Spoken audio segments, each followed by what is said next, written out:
ऐसा आलिम आपके इलाके में आया है जो अपने जेब का भी पैसा लगाकर मदरसा कायम करके मदरसा चला रहा है। मदरसे चलाना आसान काम नहीं होते, मगर मदरसा चला रहा है। क्यों? क्योंकि आप दीन सीखें, आपके बच्चे दीन सीखें, आपकी बेटियां दीन सीखें। आज इस वक्त जब दुश्मन चारों तरफ से हम पर यलगार कर रहा है और सब खून मारने की नापाक कोशिश कर रहा है, ऐसे माहौल में जब मुसलमान बच्चियां गुमराह हो रही हैं, उनके दीन और अकीदे की हिफाजत के लिए मदरसा खोला जा रहा है। ये जो छोटे छोटे मकतब, ये मदारिस जो चलते हैं, इनकी एक बहुत बड़ी अहमियत है। आपने सब कुछ पैसा समझ के रखा है, सब कुछ पैसा है। पैसा आ गया, गाड़ी ले ली, दुकान ले ली, मकान बना लिया। मियाँ, इस पैसे से नजात हासिल होने वाली नहीं है। नजात तब हासिल होगी जब आप सुन्नत मुस्तफा के पाबंद बनेंगे। कामयाबी तब मिलेगी जब आपके बच्चे नेक बनेंगे। आज आपकी औलादें आवारागर्दी में लगी हुई हैं, नशा कर रही हैं, दुनियादारी या खुराफात में लगी हुई है। उनके लिबास देख लीजिए, उनके बाल देख लीजिए, उनका अंदाज देख लीजिए, कहीं से नहीं लगता मुसलमान, कहीं से नहीं लगता मुसलमान। आज हालात हमारे ये बने हुए हैं और हम शिकवा गैरों से कर रहे हैं। हम अपना जायजा तो लें। जब तक हम सुन्नत के पाबंद थे, दीन के पाबंद थे, शरीयत के पाबंद थे, कामयाबी हमारी कदम चुम रही थी। वला तहीनु वला तहज़नु व अंतुमुल अअलौना इन कुंतुम मुमिनीन। तुम गम मत खाओ, तुम रंजिदा मत हो, तुम ही बुलंद रहोगे, शर्त मोमिन बने रहो। आज कहाँ है हमारा दौर और हम कहाँ खड़े हैं? ये महफिल सजाई गई, जब मैं शाम में आया असर के बाद मगरिब के वक्त, पता चला माशाअल्लाह औरतों का इज्तिमा था और पूरी तरह से ये सब यहाँ खवातीन जमा थी। और मुझे लगता है यहाँ के मर्दों से ज्यादा औरतें और दीनदार हैं। जब इतने बड़े पिंडाल में खाली औरतें जमा हो गई 500 600, तो मर्द कहाँ चले गए? जमीन निकल गई कि आसमान खा लिया? अब यह नचनिया नौजुबिल्ला बुला ली जाए, उर्स के नाम पर खुराफात का बाजार गर्म कर दिया जाए, तो जगह नहीं बचेगी। कुछ ठान के आगे बढ़ जाओगे। और जहां खुदा का जिक्र हो, या रसूल पाक का जिक्र हो, रसूल पाक के सहाबा और औलिया का जिक्र हो, अहले बैत का जिक्र हो, मेरे आका फरमाते हैं, अनस रज़ियल्लाहु तआला अन्हु रावी हैं, फरमाते हैं कि जब तुम जन्नत के बाग से गुजरो, अपना हिस्सा ले लिया करो, उसमें से कुछ ले लिया करो। अर्ज़ किया गया रसूलुल्लाह के जन्नत का बाग है, हाँ हाँ, जहाँ अल्लाह का जिक्र होता है वो जगह जन्नत का बाग है। खुशनसीब हैं आप लोग, हम लोग हम जन्नत के बाग में बैठे हैं। और खुशनसीब है वो लोग जिन्होंने जन्नत के बाग को सजाया है, इस महफिल का इनेकाद किया है। हमें इससे मतलब नहीं कि कुर्सी भरी क्यों नहीं है। अल्लाह ताला हमारी ज़बान में वो असर दे दे कि हमारे मुंह से कुछ निकले, ज़बान से कुछ निकले, अल्लाह उसके रसूल का फरमान निकले और आप में से किसी एक के दिल को छू जाए, तो इंशाअल्लाह वही हमारी निजात का जरिया बन जाए। वो एक दीन का पाबंद हो जाए, वो एक सुन्नत का पाबंद हो जाए।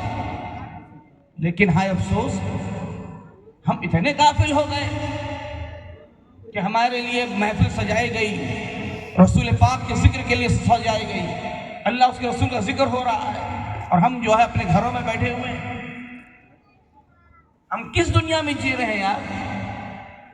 कुछ होश के नाखून लिए कि नहीं आपने लिए? कितने साल जीना है आपको, और कितनी दुनिया की हसद और लालच आपके दिल में भरी हुई है। कसम है जमाने की, बेशक इंसान खसारे में,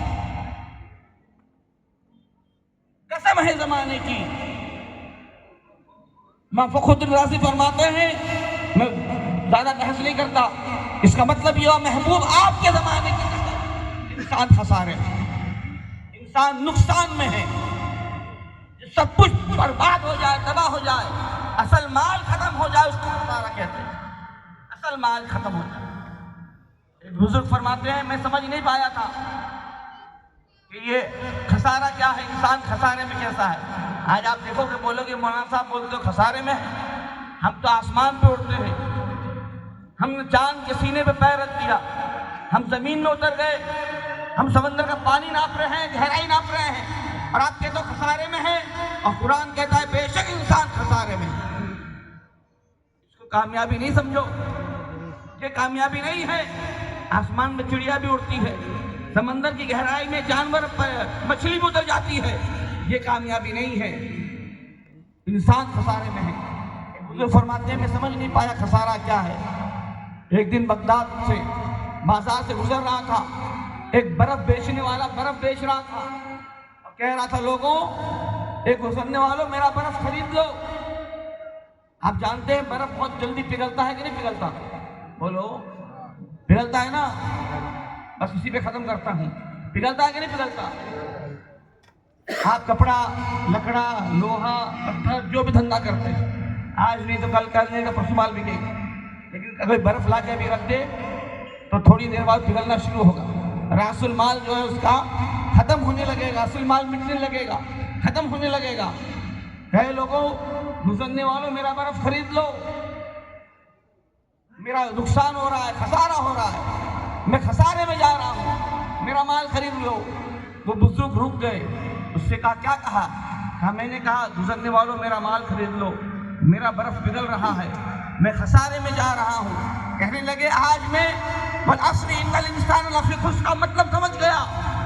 तेरा माल पिघल रहा है, तू खसारे में जा रहा है, मेरी एक एक सांस पिघल के मौत के करीब जा रहा हूं, मैं खसारे में जा रहा हूं, मैं खसारे में जा रहा हूं। और तेरा माल तो कोई सोना देकर, चांदी देकर, दिरहम और अशरफी देकर, दीनार देकर खरीद लेगा। मेरा माल भी खरीदने वाला मौजूद है, मेरा माल भी खरीदने वाला मौजूद है। मैं भी चाहूं तो अपना सौदा कर सकता हूं, मैं एक एक सांस का सौदा कर सकता हूं। मेरा खरीदार रब है। अगर मैं अपनी सांस मुस्तफा पे दरूद पढ़ते हुए बेच दूं, अपनी एक एक सांस खुदा के जिक्र में बेच दूं, तो तेरा खरीदार दुनियादार होगा, मेरा खरीदार परवरदिगार होगा। हम लोग की जिंदगी खत्म हो रही है। हम हर साल हमारे बच्चों में जोश आया बर्थडे मनाने का, बर्थडे मनाएंगे, बर्थडे मनाओ। क्या बर्थडे मना रहे हो यार? क्या बर्थडे मना रहे हो? उल्टी गिनती हो रही है हमारी, उल्टी। कभी सिग्नल पे रुका है आप तो 30 सेकंड का अगर सिग्नल है तो 30, 29, 28, 27 और 0 का आके, है ना, लाल बत्ती जल जाती है कि नहीं जल जाती है? बोलिए, हमारी भी उल्टी गिनती हो। हम एक एक कदम मौत की तरफ बढ़ा रहे हैं, लेकिन हमें ना दीन की फिक्र, ना सुन्नत की फिक्र, ना शरीयत की फिक्र, ना नमाज की फिक्र, ना कुरान की तिलावत की फिक्र। कुरान हम कब पढ़ेंगे?